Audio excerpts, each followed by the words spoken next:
What's up, guys? How are you?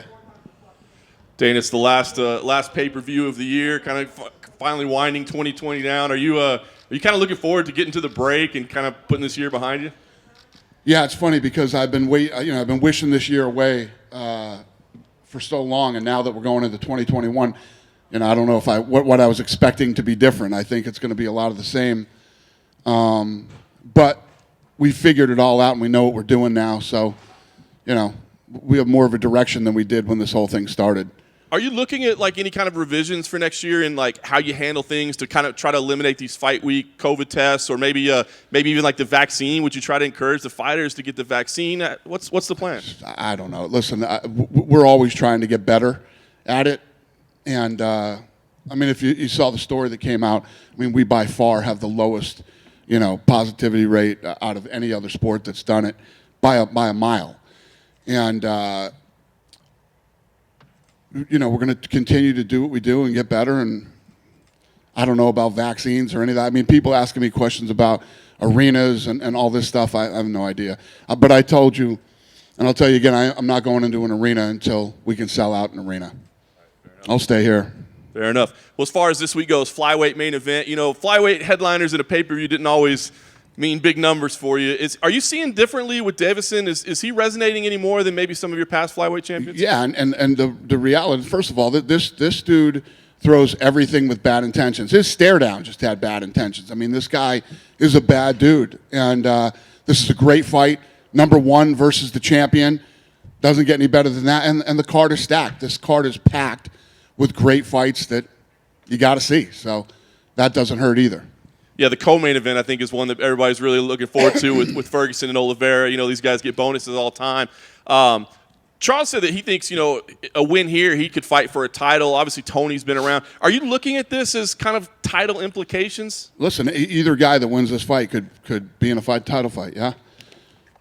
Are there any updates, by the way, on the lightweight title? Have you had your meeting with Habib yet, or have you talked to him? Do we know what the future of the lightweight division is? I'm meeting him next month. Next month. Fair enough. I wanted to ask you, last week it seemed like we were talking about Yoel Romero. This week it's Anthony Johnson. What can you tell us about that process and him basically leaving the organization? Yeah. Listen, we love the guy. I have a great relationship with him. I've always liked him. Never had any problems with him other than a little weight-cutting issues back at 170. But other than that, he's a great guy. We love him. We'd love to have him here. But it's probably better for him to go somewhere else. Did he say why he didn't want to be with the UFC? No, he does want to be with the UFC. Just didn't work out. You want him. He wants to be here, but it didn't work out.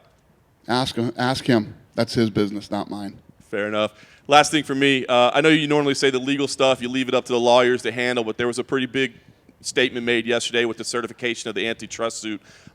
Do you have I literally know nothing about it. So I literally know nothing. Not one thing. Potentially, I think they could be like $4 billion worth of damages awarded. Does that concern you at all with the Not future even a little of the company? bit. It concerns me so much that I don't even know anything about it. Fair enough. Thank you. All right. Hi, Dana. Hey. Is this something of a crossroads fight for Tony, right? Because if he loses to Charles Oliveira after the loss to Gaethje, people are going to say, his day's done. Do you think he needs to look impressive to keep up there? Otherwise, he risks falling right down the rankings. What's the question? Is this a crossroads fight for Tony in that if he loses to Charles, people are going to start saying he's done and his best days are behind him? I don't know what people are going to say, but, we all know that Tony's dangerous in any fight. I don't want to take anything away from Gaethje, but Tony does some crazy things sometimes. Tony does things that don't make sense sometimes. And I don't think that Tony should have made weight when he didn't have to fight and then had to turn around and make weight again. Care how tough you are, how long you've been doing this, that takes a toll on your body. I believe, personally, that it impacted his fight against Gaethje. We'll see. We'll see tomorrow night. Oliveira is a bad dude everywhere, on the feet, on the ground. He's dangerous. Stylistically, you couldn't have a more fun fight than this co-main event is. When we made this fight the day in the matchmaking room, we were pumped about it. So we did it. We got here. We got through COVID. Everybody made weight, and here we are. So this is a fun one, man. If you are a fight fan, tomorrow night's card is the last card of the year on pay-per-view, and it's a badass card. The jiu-jitsu matchup with the women is a badass fight. I mean, you just go through the whole card. Holland and Jacare, and the list goes on and on. Yeah, I mean, even opening up with Junior Dos Santos and Cyril Garner. Exactly. What's the upside for someone like Cyril Garner if he beats Junior Dos Santos and he's, look at the guy's huge. Does he have a great upside? There's nothing but upside. I mean, he's ranked number 14, and I think JDS is number 7. Nothing but upside. It breaks him into the top 10. He's one of the biggest, scariest, hard hitting dudes in the division, and he moves like a middleweight. There's nothing but upside for that guy. And plus, we've all had a rough 2020. He's had a really rough 2020. I mean, fights have been falling out left and right for this guy. He's here. He's going in against a guy who can break him into the top 10 with a win. Nothing but upside.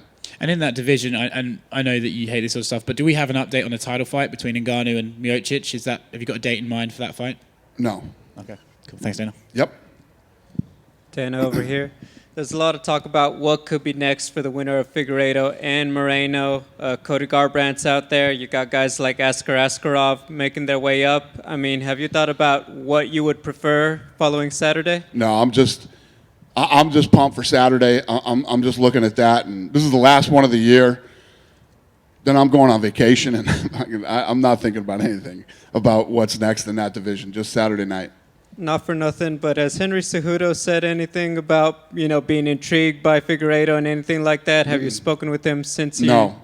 Henry Cejudo's retired. I haven't talked to him at all. Just an update. Obviously, when you see the lightweight division in action, people are talking about what's next. Is there any update on Michael Chandler and who and when we might see him? We're working on that. We'll have something for you guys soon. My final question, there are a lot of fans, they love coming out to watch UFC live. We know the state of things are, but what would you say to those fans who are just like, Dana, we miss coming out here to watch it? I don't blame you. I miss a lot of things too. There's a lot of shit that I like to go out and do too that I'm not doing right now. It's unfortunate, and I can't wait till we do get the fans back. I mean, imagine the first one live when we can actually sell out the arena and sell every seat. It's going to be special. I think that when we finally get fans back, it's going to be like the first show in Toronto, the first show in New York City, and the list goes on and on. It's going to be one of those type of events. It's going to be amazing. I'm looking forward to it. Right. Staying in the flyweight division, you also had Manel Kape weigh in as a possible backup. He's had a pretty rough 2022. He hasn't even made his debut yet. So what do you see in him that similar to Michael Chandler, he's weighing in as a replacement. He hasn't even had a fight yet. Yeah, who did you say? Manel Kape. Yeah. What's the question? What do you see in him that he's weighing in as a replacement and he hasn't even made his debut yet? Similar to the Michael Chandler Yeah, situation. no, I love guys that do this. I was just talking to Megan back there, and this has been the year of stepping up. I mean, so many people have stepped up, whether it's late notice fights, coming in as a replacement, making weight. It's been a really cool year. Everybody's sort of banded together to make these things happen. And as fucked up as this year was, it's been a cool experience at the same time. Between me and my staff and the fighters, and it's been a really unique, cool year. I don't know how else to explain it other than it's been awesome. And shitty at the same time, if that makes sense. Dana, going back to the trying to get live events, do you see, has there been any update? Because there's rumblings on possible fans being at the Fight Island fight for Conor. Yeah, we're not sure yet, but that's a goal. What I want to do is go back to Fight Island, do a Saturday, Wednesday, Saturday, with the last Saturday being Conor, and do like an international fight week. You guys were there. I mean, pool parties and just so much cool stuff that you can do in Abu Dhabi, and that's what we're hoping to pull off. I don't know if we can, but that's the hope. Have the powers that be at Abu Dhabi, they've been pretty positive towards that? Yeah, I mean, they were positive our last trip there about us coming back in 2021 and being able to do that. And then you look at what's going on. They got their thing under control over there. They're light years ahead of the rest of the world, and they got their stuff dialed in. The problem is, as COVID's starting to spread right now, do you want to fly 20,000 people in from other countries outside of the bubble to party and go to an event? You know, that's the big question right now. Would this be a situation where fans would have to be quarantined for? Well, I don't know. I don't know how we would. That's part of the problem, is figuring the thing out, and you know, pre-testing and testing when they're there, and there's a lot of things that we're talking about. Do you see the live events happening outside of the country, outside of the United States, before they Yeah. actually happen here first? I do. I think so. I mean, we could do them right now if we didn't have to quarantine for 2 weeks. We can't go do an event somewhere, sell it out, and then have to quarantine everybody for 2 weeks. That we can't do. I mean, we have fights every Saturday, normally, you know what I mean? So it would be very hard to do, especially with our staff and officials. The list goes on and on. One more thing. You mentioned there's been positives for this year. A lot of people look at 2020 as being a cluster. What would you say are the highlights for the company, for the UFC and the sport? The business. I mean, the numbers have gone like this. We broke every record this year except for Live Gate. So didn't lay off one employee, honored every fighter contract. You know, everybody made money. We didn't cut anybody's salaries. Just it's been a win-win-win over here as far as the business goes. But you know, personally, it's tough on all of us. You know, all the things that are going on, and I know that some people have gotten really sick, and some people have lost loved ones. I mean, stuff like that. But other than all the positives as far as the business go, it couldn't be any more positive. Thanks. All right, bud. Good? All right, guys, thanks.